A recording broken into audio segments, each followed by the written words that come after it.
साथियों, आम आदमी पार्टी की आज की इस प्रेस कॉन्फ्रेंस में आप सभी पत्रकार बंधुओं का बहुत बहुत स्वागत।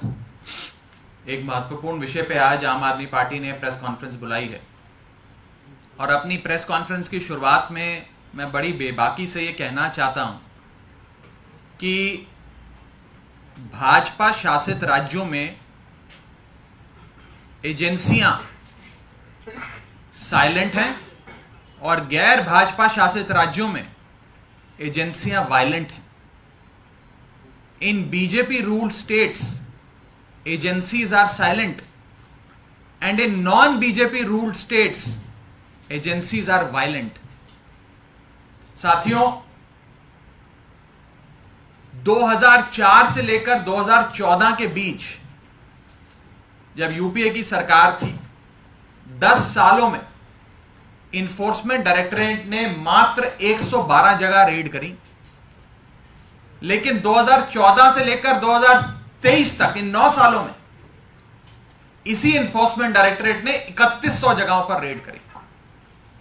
और सिर्फ ये नहीं, जितने मुकदमे सीबीआई और ईडी ने पिछले कुछ सालों में नेताओं के खिलाफ करे हैं, उसमें से 95% केसेस विपक्ष के नेताओं के खिलाफ है। 95% of the cases registered by CBI and ED are against politicians of the opposition. यानी कि द्वेष की भावना से, बदले लेने की भावना से कोई भी व्यक्ति भाजपा के खिलाफ आवाज ना उठाए, उसकी आवाज कुचलने की भावना से इन एजेंसियों को लोगों पे छोड़ा जाता है। और खास तौर पे जब से इंडिया का गठबंधन हमारा बना, एक मजबूत गठबंधन बना जिसमें भारत देश की 135 करोड़ आबादी समा रही है, देश के कोने कोने से बड़े बड़े राजनीतिक दल, बड़े बड़े नेता साथ आए देश को बचाने के लिए। जब से इंडिया गठबंधन बना है, तब से इन एजेंसियों की द्वारा की जा रही रेड, द्वारा की जा रही जांचें, द्वारा की जा रहे समन्स इशू लगातार बढ़ते जा रहे हैं। आए दिन हम देखते हैं, कभी तमिलनाडु में डीएमके के मंत्री या नेताओं के यहां रेड चल रही होती है, कभी बंगाल में ममता बनर्जी की पार्टी तृणमूल कांग्रेस के मंत्रियों नेताओं पर रेड हो रही होती है, कभी महाराष्ट्र में शिवसेनाओं के नेताओं को पकड़ के जेल में डाला जा रहा होता है, कांग्रेस के नेताओं पर रेड चल रही होती है। और आम आदमी पार्टी से तो विशेष प्यार है, हमारे तो कई नेताओं को इन्होंने पकड़ के झूठे मुकदमों में जेल में डाल दिया। तो एक माहौल बनाया जा रहा है कि बस विपक्ष के और इंडिया गठबंधन के नेताओं को पकड़ के जेल में डालो। ये वही लोग करेंगे जिन्हें डर लगता है इंडिया गठबंधन से। ये उनका डर, उनका खौफ दिखाता है और कुछ नहीं दिखाता। रख लेंगे 4 दिन, 10 दिन, महीना अंदर, कोर्ट से छूट जाएंगे, लेकिन ये आपका डर, आपके मन का खौफ दिखाता है। साथियों, आज अगर इन केसों से मुक्ति किसी भी नेता को पानी है तो वो भाजपा ज्वाइन कर सकता है, या किसी भी नेता की पार्टी को, पॉलिटिकल पार्टी को इन सारे मुकदमों से निजात पानी है तो वो इंडिया गठबंधन का हिस्सा बन सकता है। क्योंकि जैसे ही आप बीजेपी या एनडीए ज्वाइन कर लोगे, ये सारे मुकदमे आपके बंद हो जाएंगे। और इसके कई उदाहरण हैं। असम के एक बड़े नेता, बंगाल के एक शारदा चिटफंड में अक्यूज माने जाने वाले बड़े नेता, इरिगेशन स्कैम वाले महाराष्ट्र के एक बड़े नेता, कई ऐसे बड़े नेता हैं जिन पर हजारों करोड़ों के घोटाले के आरोप लगे। ईडी सीबीआई ने जांचें करी, लेकिन उस नेता ने अपनी पार्टी छोड़कर भाजपा ज्वाइन कर ली, सारे मुकदमे बंद हो गए। तो ये कहने में मुझे कोई गुरेज नहीं है कि जो बीजेपी में चला जाएगा वो इनाम पाएगा, और जो बीजेपी के खिलाफ आवाज उठाएगा उसके घर ईडी नाम का मेहमान आएगा। ये आज देश की वास्तविकता है, इस देश के लोकतंत्र की सच्चाई है। अब आते हैं आम आदमी पार्टी के मुकदमों पे। आम आदमी पार्टी के खिलाफ जो इन लोगों ने दुनिया जहां के झूठे आरोप लगाए, हमारे मंत्री सत्येंद्र जैन जी पर झूठे आरोप लगाकर गिरफ्तार किया। एक फूटी कौड़ी उस पूरे केस में बरामद नहीं हुई, ना मिली, क्योंकि कुछ गलती थी नहीं, कुछ घोटाला था ही नहीं, तो क्या मिलेगा। हमारे नेता आदरणीय मनीष सिसोदिया जी को झूठे आरोप लगाकर जेल के पीछे रखने की कोशिशें करी गई। एक फूटी कौड़ी आज तक कभी एक एजेंसी को नहीं मिली। 1000 जगहों से ज्यादा जगहों पर रेड हो गई, एक नया पैसा नहीं मिला, घोटाला हुआ ही नहीं तो क्या मिलेगा। हमारे नेता संजय सिंह जी, जो सबसे मजबूती से अगर कोई भाजपा का विरोध करता है संसद के भीतर भी और संसद के बाहर भी, आज उस विरोध की सजा संजय सिंह जी को भाजपा ने दी और सलाखों के पीछे डाल दिया मनगढ़ंत आरोप लगाकर। अब इसी प्रकरण में आज हमारे दिल्ली के एक बहुत ही प्रसिद्ध और लोकप्रिय विधायक, जो कई बार विधायक रहे, अमानतुल्लाह खान साहब, ओखला विधानसभा से हमारे विधायक हैं, उन पर सुबह से ईडी की छापेमारी, इन्फोर्समेंट डायरेक्टरेट की रेड चल रही है। मैं पहले आपको साफ कर दूं और पूरे फैक्ट्स लेकर आया हूं, आज तथ्यों के आधार पर बात करेंगे। जिस विधायक पर, आम आदमी पार्टी के जिस विधायक पर आज रेड चल रही है, इसी मसले में हमारे इस विधायक को पिछले साल सितंबर के महीने में गिरफ्तार किया गया था एक एजेंसी द्वारा, जिस एजेंसी का नाम है ACB, एंटी करप्शन ब्रांच। यानी कि कोई एक कथित अपराध हुआ जिसके बारे में मैं भी आपसे बात करूंगा विस्तार से, और उस कथित अपराध के चलते ACB ने उन्हें पिछले साल सितंबर में 16 सितंबर को गिरफ्तार कर लिया। उन्होंने अपनी गिरफ्तारी को कोर्ट में चैलेंज किया और कहा मेरी गिरफ्तारी गलत हुई है, मुझे बेल दी जाए। तो उसी महीने 28 सितंबर को कोर्ट ने हमारे विधायक अमानतुल्लाह खान साहब को बेल दे दी और उन्हें छोड़ते हुए जो ऑर्डर कोर्ट ने पढ़ा है, मैं शब्द ब शब्द वो सारे कोर्ट द्वारा दी गई ऑर्डर में जो रेलेवेंट पैराज है आपके सामने रखूंगा, ताकि आप समझ जाएं और दूध का दूध और पानी का पानी हो जाए। जिस प्रकार से कोर्ट ने अमानतुल्लाह खान साहब को रिहा करते हुए एंटी करप्शन ब्रांच की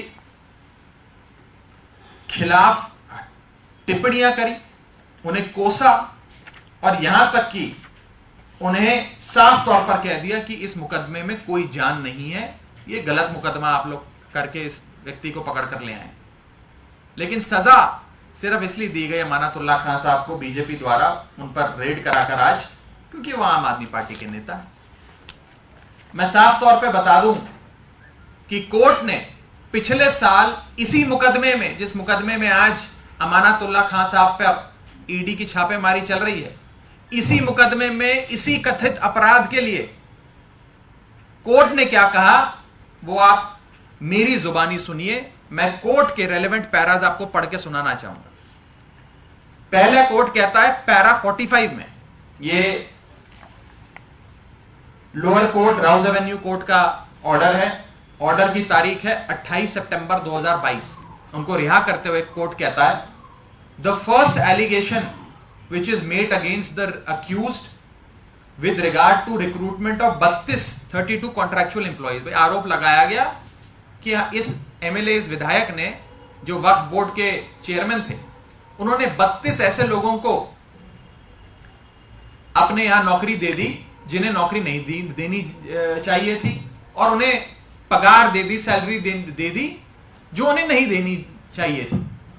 कोर्ट आगे कहता है there is no material on record to show that these employees had withdrawn their salary from the Waqf fund without doing any work, or they were not qualified for the job.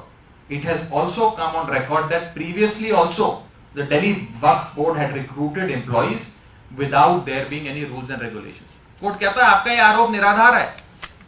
आज से पहले भी लोगों की भर्तियां हुई वक्फ board में, और यह आरोप लगाना कि इन लोगों को गलत पगार दी गई, इन्होंने वो पगार बैंक से विड्रॉ कर चेयरमैन को दे दी, रिश्वत दे दी, ये गलत है और इसका कोई सबूत आपके पास नहीं है। कोर्ट आगे कहता है देयर इज पैरा 47 में, there is no material on record to show that any bribe was paid by any of the employees in securing a job. यानी कि आपके पास कोई सबूत नहीं है यह आरोप लगाने का कि रिश्वत देकर नौकरी ली गई. कोर्ट आगे कहता है, secondly the allegations made against the accused is of grant of tenancies by the accused at a lower rate of rent which resulted in a loss of exchequer. Court कहता भाई आपका दूसरा आरोप है कि इस शख्स ने, चेयरमैन वक्फ बोर्ड ने, वक्फ बोर्ड की कुछ संपत्ति को बहुत कम किराए, सस्ते किराए पर चढ़ा दिया और सरकार का नुकसान हो गया उससे. कोर्ट कहता मैंने इस मसले में सारे सबूत पढ़े और उसके बाद में कहना चाहता हूं, पैरा 49 में, from the said document it is apparent that the tenancies have been created at a higher rent than the reserve price, and also the rent is higher than the previous rent being taken. Therefore, it is prima facie shown that no loss to exchequer has been caused with regard to creation of tenancies pertaining to waqf property. Court कहता है आपका यह आरोप झूठ है, गलत है. जो मार्केट रेट रेंट का है उससे कहीं ज्यादा रेंट पे इन प्रॉपर्टीज को चढ़ाया गया, सरकार को कोई नुकसान नहीं हुआ और आपका यह आरोप भी निराधार है. कोर्ट आगे कहता है, there is no material on record to show that loss has been caused to the exchequer. आपके पास कोई सबूत नहीं है यह कहने के लिए कि सरकार को रत्ती भर पैसे का भी नुकसान हुआ इस केस में. इसके बाद आगे कहता है court, there is no material on record to show that any contractual employee after withdrawing the salary amount has repaid to the concerned person. No material on record to show that the contractual employees were paid salaries without performing duties. और अंत में court कहता है, from the aforesaid discussion it can be prima facie held that the allegations against the accused are not grave and not serious in nature. यानी कि जो आरोप आप लगा रहे हैं वो आरोप ना संगीन है ना गंभीर है. फर्जी सा मुकदमा करके ले आए हो, मैं इनको बेल देता हूं, इनको रिहा करता हूं. एंटी करप्शन ब्रांच को फटकार लगाते हुए कोर्ट ने हमारे पार्टी के विधायक जिनके घर पर आज ईडी की छापेमारी चल रही है उनको रिहा कर दिया, उनको बेल दे दी. अब इस देश की विडंबना देखिए, भारतीय जनता पार्टी का आप आक्रमण देखिए. एक एजेंसी ने पकड़ा, कोर्ट ने फटकार लगाकर रिहा कर दिया. अब उसी मुकदमे में इन्होंने दूसरी एजेंसी को भेज दिया. कल को सीबीआई भेज देंगे, परसों इनकम टैक्स भेज देंगे, उसके बाद रॉ भेज देंगे. ये तो रोजाना कोई नई एजेंसी एक ही कथित अपराध में भेजे जाएंगे जिस मसले में कोर्ट पहले ही एजेंसी को फटकार लगाकर अभियुक्त को बेल दे चुका है, रिहा कर चुका है. इस देश के क्रिमिनल जस्टिस सिस्टम में हो क्या रहा है यह आज इस बेल ऑर्डर और इस ईडी की छापेमारी के जरिए आपके सामने रखना चाहूंगा. कोर्ट आगे कहता है अंत में, accused has attended the previous 20 cases in which he has been discharged or acquitted, which also shows that he has submitted himself to the process of law. There is no chance of tampering of evidence and therefore we give bail to the concerned accused. यानी कि ना ही कोई ऐसा लगता है कि ये evidence से छेड़छाड़ करेंगे. पुराने मुकदमे इन पर जब जितने हुए उन सब में इन्हें रिहा कर दिया गया. ये कोर्ट के सामने पेश हुए, अदालत के सामने आए, तो हमें नहीं लगता कि इनको सलाखों के पीछे रखना चाहिए, इनको हम बेल देते. आज इसी मुकदमे में एनफोर्समेंट डायरेक्टरेट ने, इसी झूठे मुकदमे में जिसमें एक कोर्ट इन्हें रिहा कर चुका है, आज इसी मुकदमे में ईडी इन पर रेड कर रही है. यह है एजेंसियों का और भाजपा का असली चेहरा जो जनता के सामने आना चाहिए. मैं साफ तौर पर कहना चाहता हूं, आम आदमी पार्टी वो पार्टी है जो एजेंसियों के आक्रमण से डरती नहीं है. सच्चाई, धर्म और ईमानदारी आम आदमी पार्टी के खेमे में है और अंत तक हम इस लड़ाई को लड़ते रहेंगे. इसी के साथ साथ मैं ये भी बड़ी बेबाकी से कहना चाहता हूं कि एक नहीं 1000 कोशिशें भाजपा कर ले, जिस मर्जी नेता को आम आदमी पार्टी के पकड़ के जिस मर्जी अपराध में, कथित अपराध में जेल में डालने का प्रयास कर ले, अंत में जीत सच्चाई की, ईमानदारी की, अरविंद केजरीवाल की और आम आदमी पार्टी की होगी।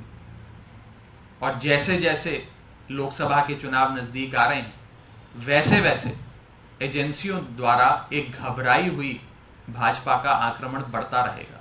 न जाने कितने नेताओं पर गाज गिरेगी, लेकिन हम भगत सिंह के चेले हैं, हम डरने वाले नहीं हैं, डट कर सामना करेंगे, डट कर लड़ाई लड़ेंगे। संदर्भ में कोई सवाल हो तो आप पूछ सकते हैं। राघव जी, बीजेपी ने ऑडियो जारी किया, आरोप लगाए कि जो जांच के घेरे में आम आदमी पार्टी के नेता, उनको ट्रेनिंग दी जा रही है पार्टी की तरफ से कि आपको झूठ बोलना है जब जांच एजेंसियां सवाल करेंगी। बीजेपी के बिल्कुल बेबुनियाद आरोपों पर मुझे नहीं लगता कि कोई जवाब देने की भी कोई खास आवश्यकता है। मैं आपसे भी अनुरोध करूंगा कि बीजेपी के इन बयानों को बहुत गंभीरता से ना लिया जाए।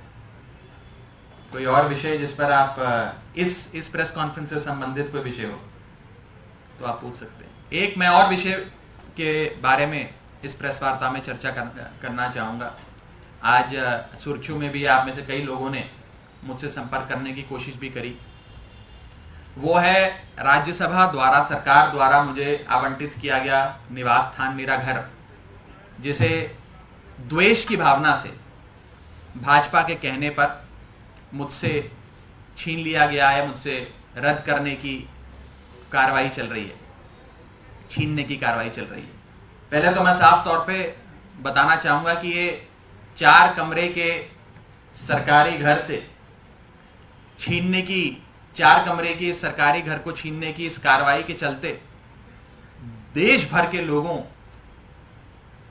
का खूब प्यार मुझे मिल रहा है। लोग फोन कर कर कर मुझे सांत्वना दे रहे हैं, बात कर रहे हैं, संवाद कर रहे हैं, अपना प्यार, अपना आशीर्वाद दे रहे हैं। और मुझे लगता है कि ये 4 कमरे का सरकारी घर छीनने के इस प्रयास में एक परमानेंट जगह लोगों के दिलों में मेरे लिए जरूर इस पूरे प्रकरण से बन गई। पहले तो मैं आपको ये साफ कर दूं कि ये जो निवास स्थान मुझे दिया गया, जो देश के हर सांसद को दिया जाता है, वो राज्यसभा सचिवालय देता है। जो मेरा निवास स्थान है, ऐसे ही 4 कमरों का निवास स्थान न जाने कितने दर्जन राज्यसभा और लोकसभा सांसदों के पास है। लेकिन पहले मुझे संसद से निकाला गया, फिर मुझे घर से निकालने की कार्रवाई चल रही है।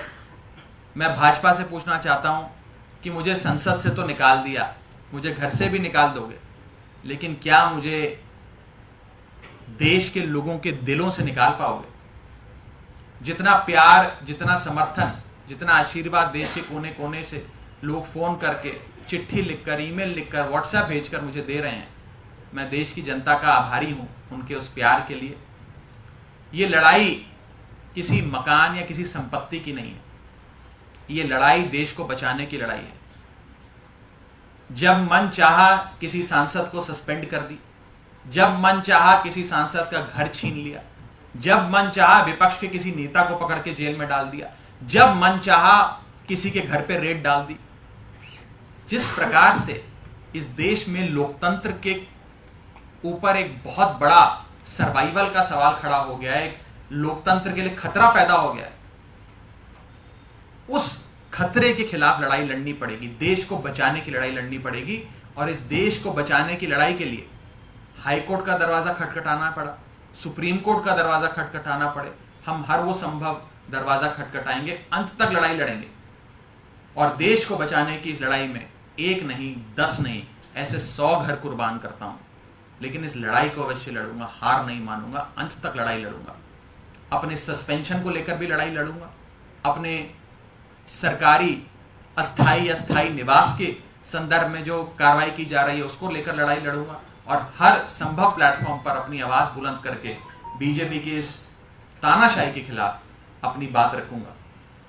अंत में मैं बस इतना कह दूं कि मामला दिल्ली हाईकोर्ट के विचाराधीन है, तो मैं बहुत ज्यादा मेरिट्स ऑफ द मैटर पे टिप्पणी नहीं करूंगा, लेकिन इतना ही कहना चाहूंगा कि ये घर राज्यसभा सचिवालय द्वारा दिया गया था।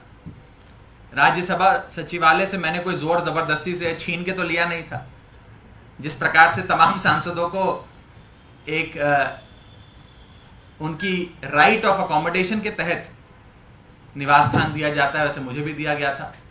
लेकिन शायद संसद भवन के भीतर मेरी मुखर आवाज और मेरी बुलंदी से दिए गए भाषणों से परेशान होकर पहले मुझे संसद से निलंबित कर दिया, अब मेरा मकान छीनने का प्रयास किया जा रहा है।